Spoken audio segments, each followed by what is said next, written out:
লাইকা দধিয়াৰ প্ৰতিবাদস্থলীত অসম জাতীয় পৰিষদৰ সভাপতি লুৰিণজ্যোতি গগৈ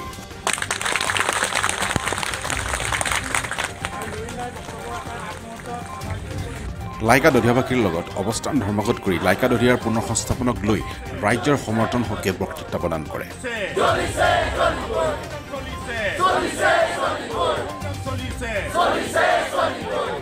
পুনৰ সংস্থাপন দিবই লাগিব দাবী মানিবই লাগিব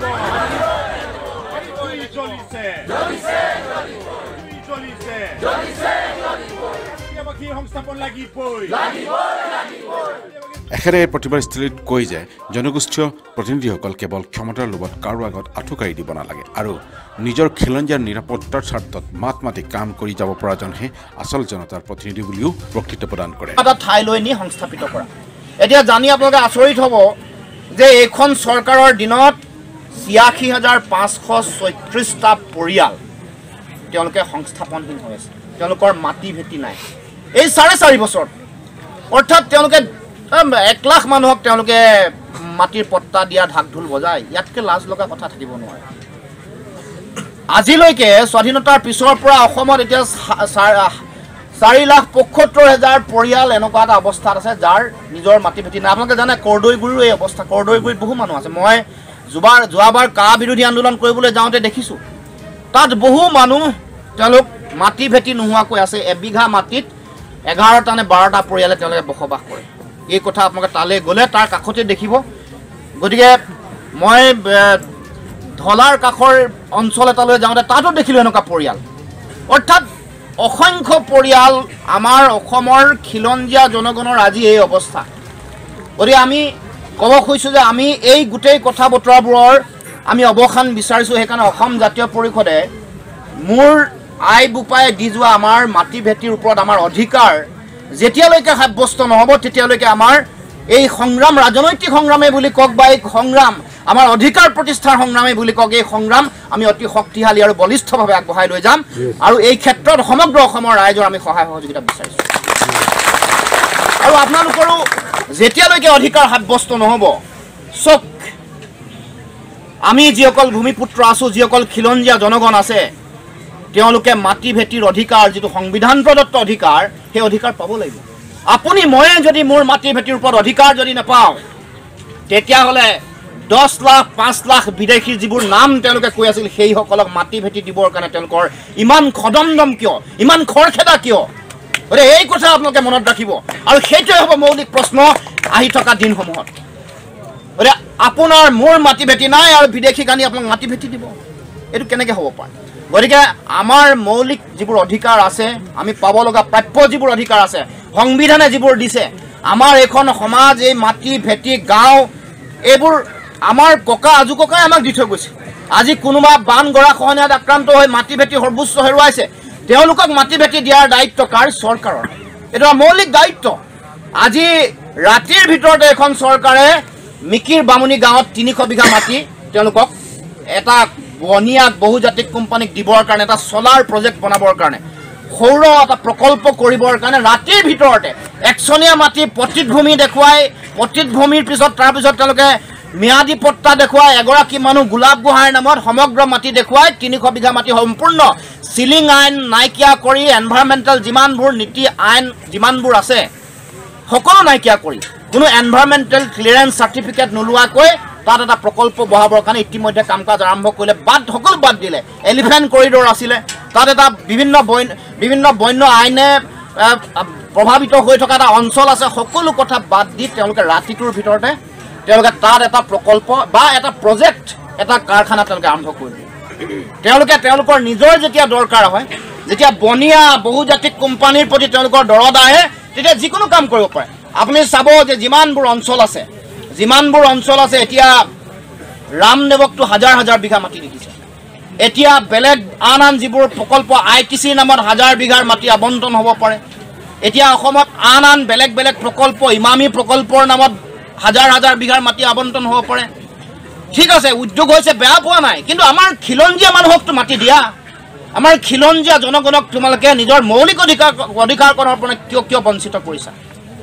গতিকে আমি লাইকা দধিয়াবাসীৰ যিটো তেওঁলোকৰ এই গণসংগ্ৰাম যিটো আন্দোলন এই আন্দোলনৰ লগত আমি আছোঁ আৰু আগন্তুক দিনতো থাকিম এই অধিকাৰ আমাৰ নিজৰ ন্যায্য প্ৰাপ্তিৰ এটা সংগ্ৰাম গতিকে ইয়াত আপোনালোকৰ সকলোৰে লগত আমি অংশগ্ৰহণ কৰিছোঁ আৰু সেইকাৰণে আজি এই দিনটোতে মই আহিছোঁ এই দিনটো মাঘ বিহুৰ দিন ভোগৰ দিন ভোগালী বিহুৰ দিন এই দিনটো যোৱাকালি আপোনালোকে ইয়াতে সকলোৱে ভোজ ভাত খালে এই কথা আমি খবৰ পাইছোঁ আৰু আজি সেইকাৰণে আমি সিদ্ধান্ত গ্ৰহণ কৰিলোঁ যে এই দিনটোত বিহুৰ দিনটোতে আমি ৰাইজৰ লগত থাকিম আৰু চৰকাৰক এই কথা সকিয়নি দি ক'ম যে বিহুৰ দিনত ৰাইজে উপবাসে কটাইছে প্ৰতিবাদ সাব্যস্ত কৰিছে তেওঁলোকে ভোজ ভাত খাবলৈ পোৱা নাই তেওঁলোকৰ বিহু উদযাপন কৰিব পৰা নাই তেওঁলোকে প্ৰতিবাদ সাব্যস্ত কৰি আহিছে আৰু অথচ আমাৰ কাষতে থকা আমাৰ কিছু দূৰত থকা অসমৰ মুখ্যমন্ত্ৰী ডাঙৰীয়াই আকৌ বিহুৰ মাঘ বেজি উদযাপন কৰি এই অঞ্চলৰ জনগণৰ তেওঁলোকৰ মৰ্মবেদনা উপলব্ধি কৰিব পৰা নাই গতিকে ৰাইজ আমাক এই অধিকাৰ দিবই লাগিব মাটি ভেটি ক'ত দিয়ে এইটো চৰকাৰৰ কথা কোনটো ঠাইত দিয়ে এইটো ঠিক কৰি লওক তেওঁলোকে যদি কোনোবা এটা ঠাইত তেওঁলোকৰ অসুবিধা বেলেগ এটা ঠাইত দিয়ক লাখ লাখ বাংলাদেশীক দিবলৈ তোমালোকৰ মাটি ভেটিৰ অভাৱ নাই চিঞৰি টেটু ফুলাই তেওঁলোকে চাৰিওফালে ঘোষণা কৰি থাকে অসমৰ খিলঞ্জীয়া মানুহৰ ভৱিষ্যত ৰক্ষা কৰিবলৈ বোলে তেওঁলোকে বিদেশী আনে আৰু অথচ খিলঞ্জীয়া মানুহৰ নিজৰ মাটি ভেটি অধিকাৰে সুৰক্ষিত নহয় গতিকে ৰাইজ আমি আমাৰ নিজৰ অধিকাৰ প্ৰতিষ্ঠা কৰিবৰ কাৰণে আমি সকলো ধৰণৰ চিন্তা চৰ্চা পৰিকল্পনাৰে আগন্তুক দিনত আমাৰ এই সংগ্ৰাম আগবঢ়াই লৈ যাব লাগিব এই অঞ্চলৰ মানুহক বিভিন্ন ধৰণে পণবন্দী কৰা হৈছে যেতিয়া এইখন নেশ্যনেল পাৰ্ক কৰিব বিচাৰিছিল ৰাষ্ট্ৰীয় উদ্যান কৰিব বিচাৰিছিল তেতিয়া কোনো ধৰণৰ শুনানি লোৱা নহ'ল ৰাইজৰ মতামত লোৱা নহ'ল ৰাইজৰ মতামত লোৱাটো প্ৰয়োজন আছিল আৰু সকলো ধৰণৰ কথা বতৰা মানে বিভিন্ন ধৰণৰ এনভাইৰনমেণ্টেল বিভিন্ন কথা বতৰাৰ আভাস আগতীয়াকৈ ৰাইজক জনসাধাৰণক দিব লাগিছিল কাৰণ সেই দায়িত্ব চৰকাৰৰ আছিল কিন্তু ৰাইজক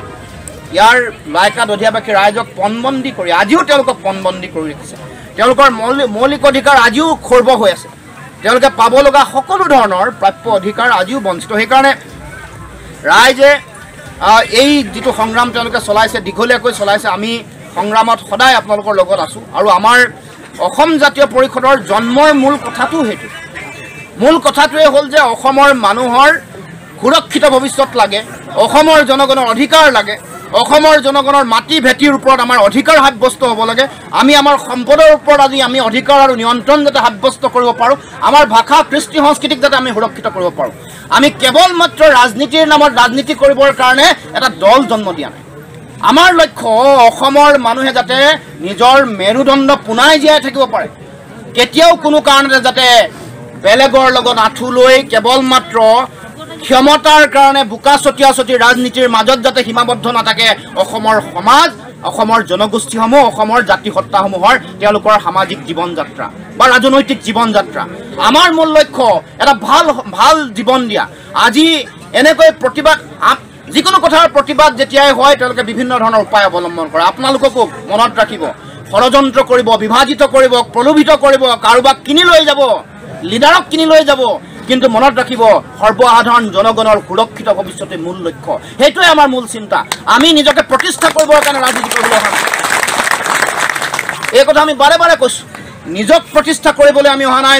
অসমৰ জনগণৰ মুখলৈ আই মাতৃৰ মুখলৈ চাই আই মাতৃৰ হেমেকা চকুলৈ চাই তেওঁলোকৰ চকু পানীলৈ চাই তেওঁলোকে অধিকাৰ হেৰুৱা পৰিৱেশ চাই আমি অসমৰ জনগণৰ হৈ সেৱা কৰিবৰ কাৰণে সততা নিষ্ঠাৰে আগবাঢ়ি আহিছোঁ ই কেৱল মাত্ৰ দিছপুৰ মছনদ দখল কৰা দিছপুৰ আসন দখল কৰাৰ লক্ষ্য চিন্তা পৰিকল্পনা অসম জাতীয় পৰিষদৰ নাই এই কথা ৰাইজক ক'ব খুজিছোঁ গতিকে এই সংগ্ৰাম অতি শক্তিশালী হোৱাটো উচিত ইয়াৰ লগত আমি থাকিম আৰু আমি অতি সোনকালে অসম জাতীয় পৰিষদৰ নিজা উদ্যোগত আমি কাৰ্যসূচী প্ৰতিবাদী কাৰ্যসূচী আৰম্ভ কৰিম কথা আপোনালোকৰ আগত মই কথা দি গৈছোঁ